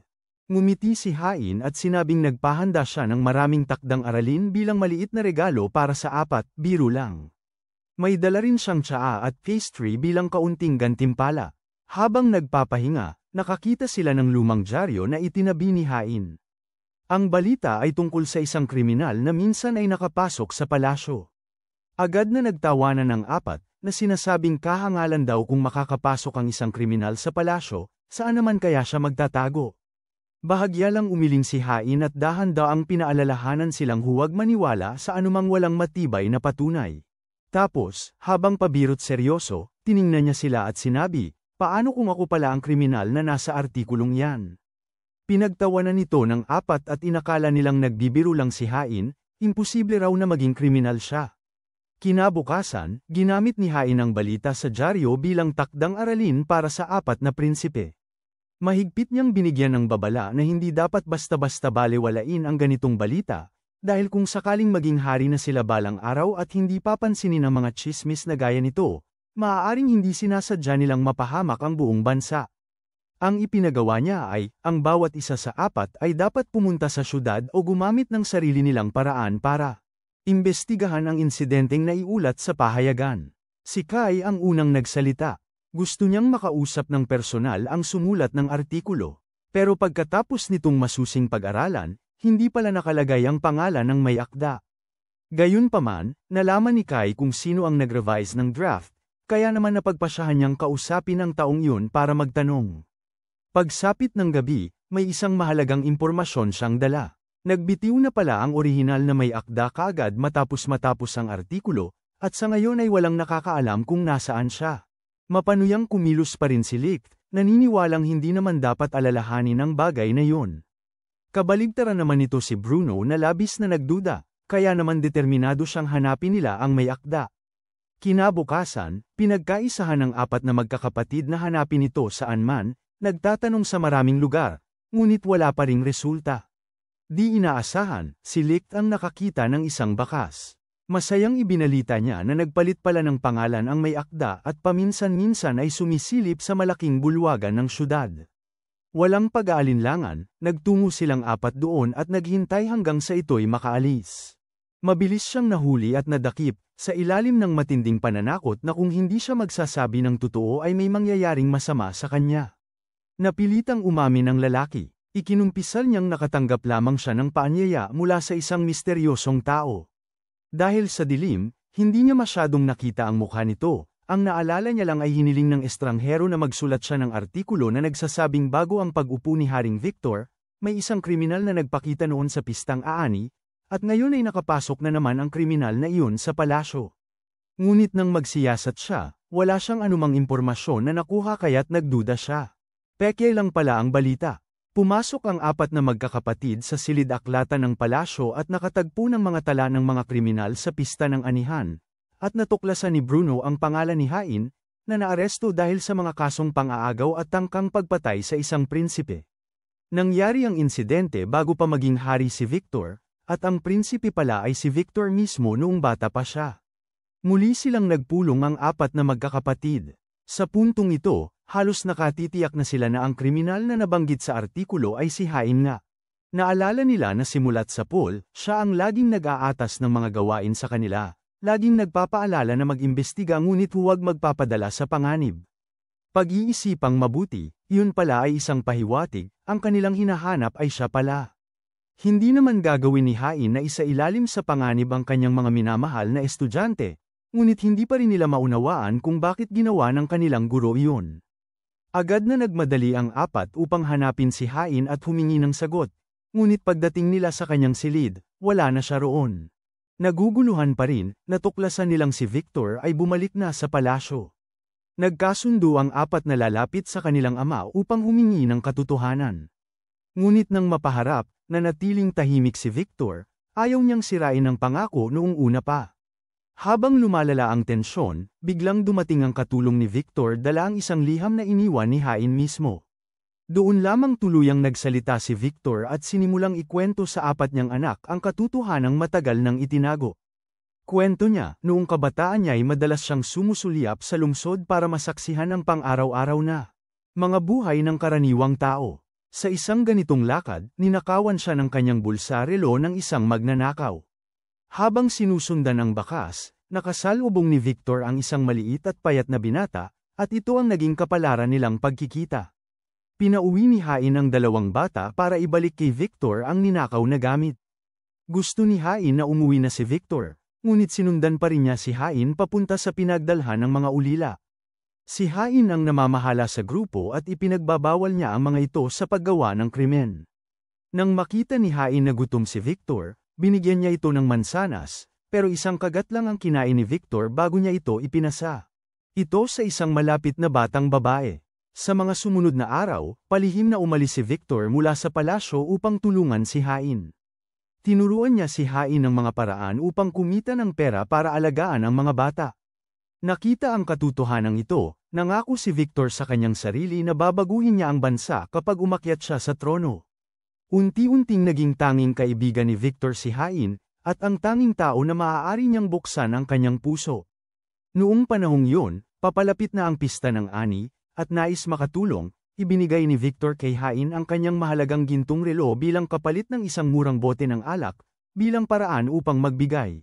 Si Hain ay may pera para alagaan ang mga ulila na nasa kanyang pangangalaga.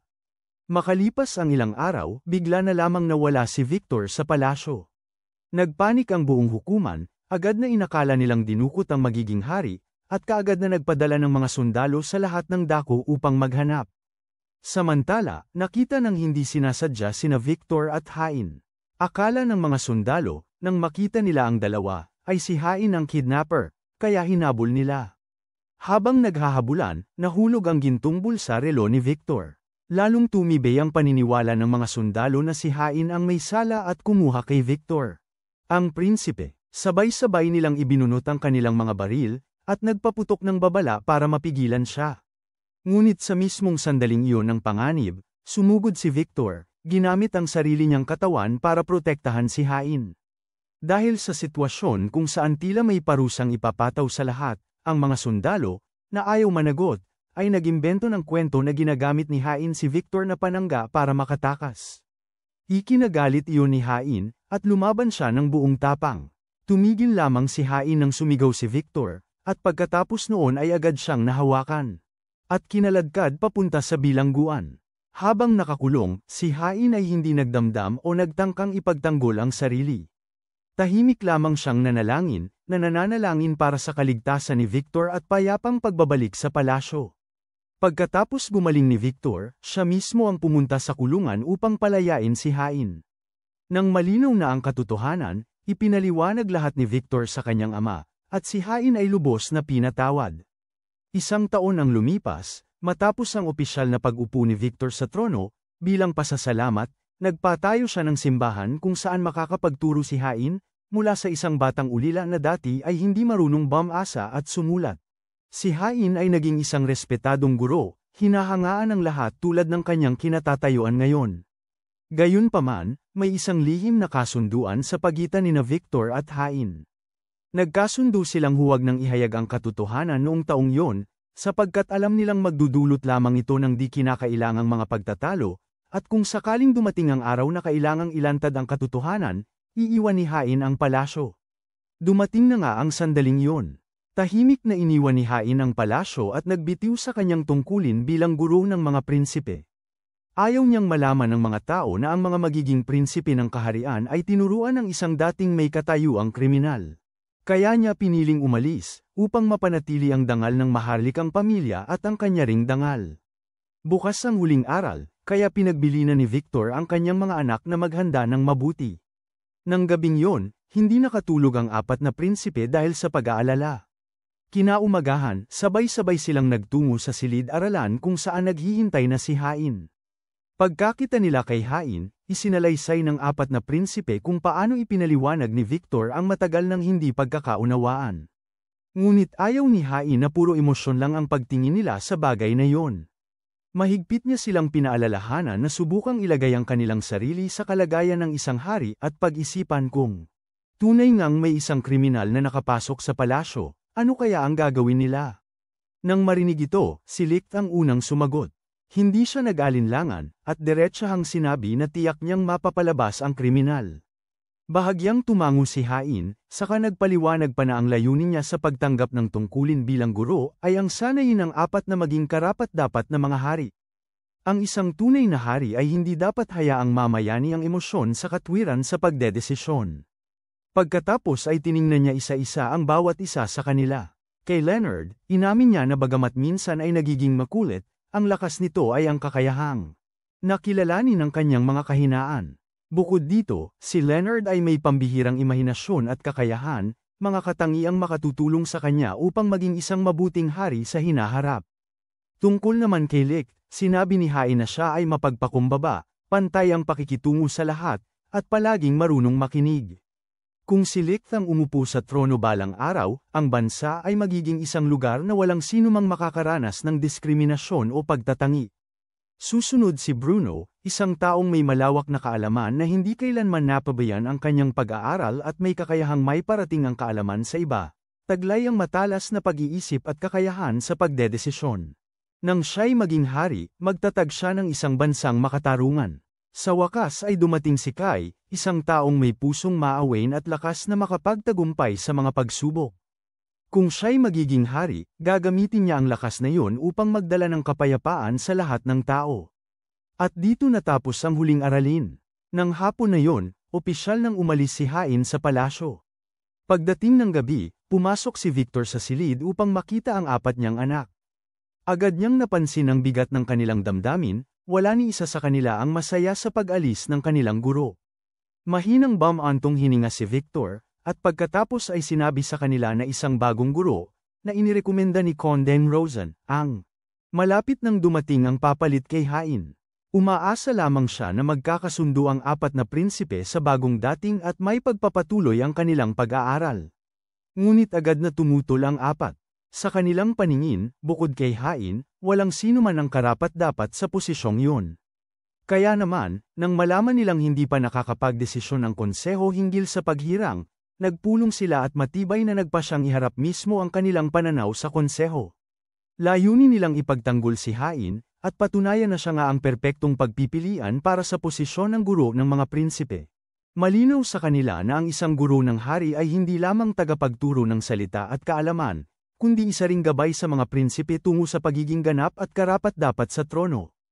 Kaya naman, kung mapatutunayan ng apat na tunay silang nagbago, nagmature, at umunlad sa patnubay ni Hain sa harap ng konseho, pagbibigyan sila nito at papayagan si Hain na manatili.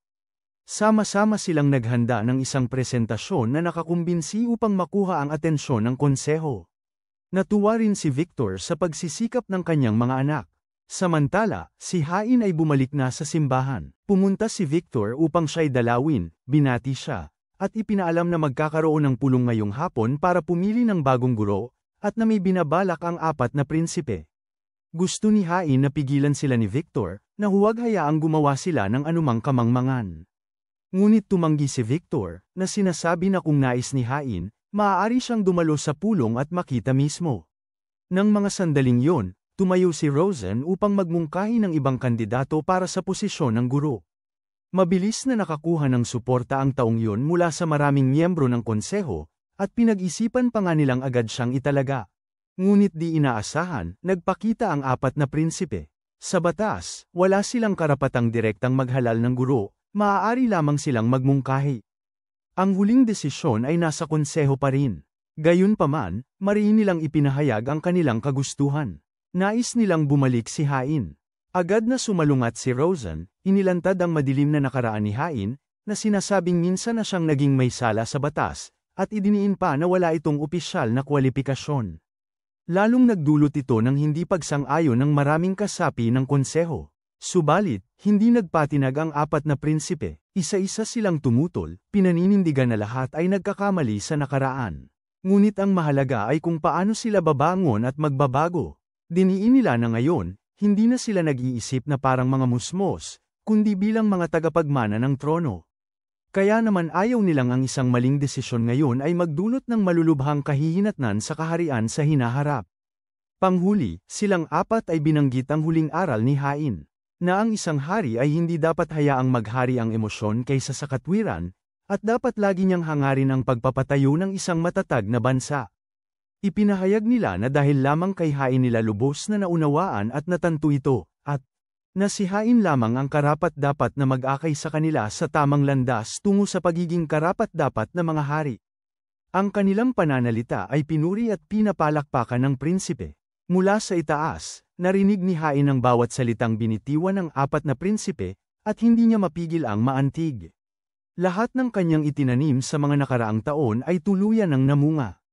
Ang apat na dating musmos na mag-aaral ay nakaya ng tumayo sa harapan ng konseho at magsalita ng may kapanatagan ng tunay na mga tagapagmana. Nang pansamantalang mag-urong ang sesyon, lumabas si Victor at di inaasahang nakasalubong ang kanyang panganay na anak kasama si Condeng Rosen. Hindi maitago ng prinspeng tagapagmana ang kanyang pagkagulat sa bilis ng pagtanda ng kanyang mga nakababatang kapatid. Nang mga sandaling yon, tinawag si Victor pabalik upang makilahok sa botohan. Bago umalis, mariing nagsalita ang prinspeng tagapagmana, ipinagbabawal kay Rosen ang anumang karagdagang pakikialam. Nais niyang makipagkompetensya ng patas sa kanyang mga nakababatang kapatid, hindi umaasa sa mga plano ni Rosen. Kinabukasan, inihayag ang pangwakas na desisyon. Pumasok ang Gurong Royal sa pamilyar na silid-aralan. Nang makita nilang si Hain yon, sabay-sabay na tumayo ang apat na prinsipe, nagsisilaw ang mga mukha. Pagsigaw ng kagalakan at pagsalubong. Labis ang kanilang tuwa sa pagbabalik ng kanilang guro.